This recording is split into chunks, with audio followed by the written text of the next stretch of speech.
Hello friends, എല്ലാവർക്കും പുതിയൊരു വീഡിയോയിലേക്ക് സ്വാഗതം. ഇന്നത്തെ കഥയിൽ മാളുവും ഗംഗയും മഹിയും കാറിൽ വന്നുകൊണ്ടിരിക്കുകയാണ്. മാളു രണ്ടുപേരെയും ഇടയ്ക്കിരുന്നിട്ട് രണ്ടുപേരെയും കൈകൾ തമ്മിൽ ചേർത്ത് പിടിക്കുകയാണ്. അതിനുശേഷം മാളു പൊട്ടിച്ചിരിക്കുന്നുണ്ട്. പിന്നീട് കാണിക്കുന്നത് നകുലിനെയാണ്. നകുലിന്റെ അടുത്ത് ഗുണ്ട വന്നിട്ട് പ്രശ്നമുണ്ടാക്കുന്നുണ്ട്. ഗംഗയെ നീ കൊണ്ടുവരാമെന്ന് പറഞ്ഞിട്ട് നടന്നില്ലല്ലോ എന്നൊക്കെ ചോദിക്കുന്നു. നകുൽ എപ്പോൾ പറയുന്നുണ്ട് എനിക്ക് ഒരാഴ്ചത്തെ സമയം തരണമെന്നൊക്കെ. ഗുണ്ട എപ്പോൾ പറയുന്നുണ്ട് ഇനിയും വെയിറ്റ് ചെയ്യാൻ പറ്റത്തില്ല, ബോസ് ആണെങ്കിൽ ഒരുപാട് ദേഷ്യത്തിലാണ്, നീ ഇന്ന് തന്നെ ഗംഗയെ കൊണ്ടുവരണം, അല്ലെങ്കിൽ ബോസ് നിന്നെ കൊന്നുകളയും, നാളെ നീ സൂര്യോദയം കാണില്ല എന്നൊക്കെ പറയുന്നു. നകുലാണെങ്കിൽ അത് ഒരുപാട് റിസ്ക് ആണെന്നൊക്കെ പറയുന്നുണ്ട്. പക്ഷെ ഗുണ്ട പറയുന്നുണ്ട് അതൊന്നും പറഞ്ഞിട്ട് കാര്യമില്ല, നീ ശ്രമിച്ചിരിക്കണമെന്നൊക്കെ പറയുന്നു. അതിനുശേഷം കൈലാസം വീട്ടിലേക്ക് ശ്രേയ വരുന്നുണ്ട്. കാറിൽ നിന്നും ഒരുപാട് ദേഷ്യത്തോടെ ഇറങ്ങി റൂമിലേക്ക് പോകുന്നുണ്ട്. പുറകെ ഹൈമാവതിയും ചെല്ലുന്നുണ്ട്. ഹൈമാവതി വിചാരിക്കുന്നുണ്ട് ഇവൾ അവിവേകമൊന്നും ചെയ്യാൻ പാടില്ല എന്നൊക്കെ. പെട്ടെന്ന് സീമ അടുത്തേക്ക് വരുന്നുണ്ട്. സീമ ഹൈമാവതിയോട് ചോദിക്കുന്നുണ്ട് മഹിസാറും ഗംഗയും വരാറായോ, ആരതി തട്ടെടുക്കാൻ വേണ്ടിയാണെന്നൊക്കെ പറയുന്നു. അത് കേൾക്കുമ്പോൾ ഹൈമാവതിക്ക് ദേഷ്യം വരുന്നുണ്ട്. ഹൈമാവതി പറയുന്നുണ്ട് നീ എടുത്തു പോകരുതെന്നൊക്കെ. ശ്രേയ റൂമിൽ ചെന്നിട്ട് കരഞ്ഞ് ബഹളം വെക്കുകയാണ്. അതിനുശേഷം റൂമിലിരിക്കുന്ന സാധനങ്ങളെല്ലാം വലിച്ചെറിയുന്നുണ്ട്. ആ സമയത്ത് അവിടേക്ക് ഹൈമാവതി വരുന്നുണ്ട്. ശ്രേയെ സമാധാനിപ്പിക്കാൻ നോക്കുന്നുണ്ട്. പക്ഷെ ശ്രേയ കേൾക്കുന്നില്ല.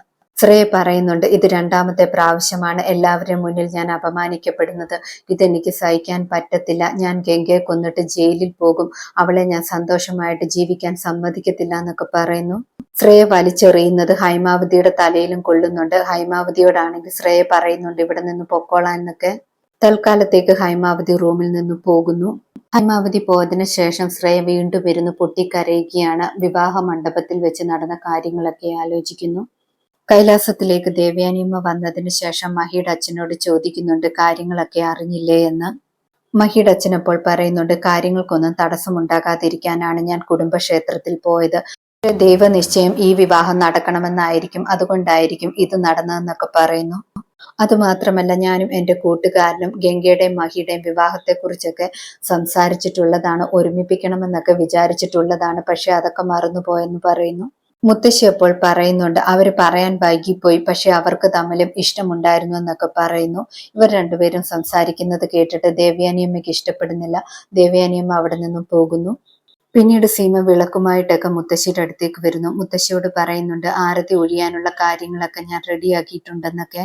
സീമ പറയുന്നത് കേട്ടുകൊണ്ട് ഹൈമാവതിയും ദേവയാനിയമ്മയും അവിടേക്ക് വരുന്നുണ്ട്. രണ്ടുപേരും സീമയെ വഴക്ക് പറയുന്നുണ്ട്. ഇവിടെ ഒരു ചടങ്ങും ചെയ്യണ്ട എന്നൊക്കെ പറയുന്നു. അതിനുശേഷം മുത്തശ്ശിയും കുറ്റപ്പെടുത്തുന്നുണ്ട്.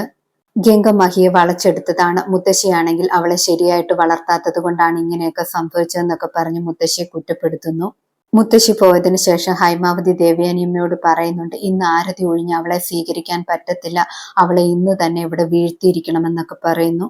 ഇവർ സംസാരിക്കുന്നതെല്ലാം ഗൗരിയും കേൾക്കുന്നുണ്ടായിരുന്നു.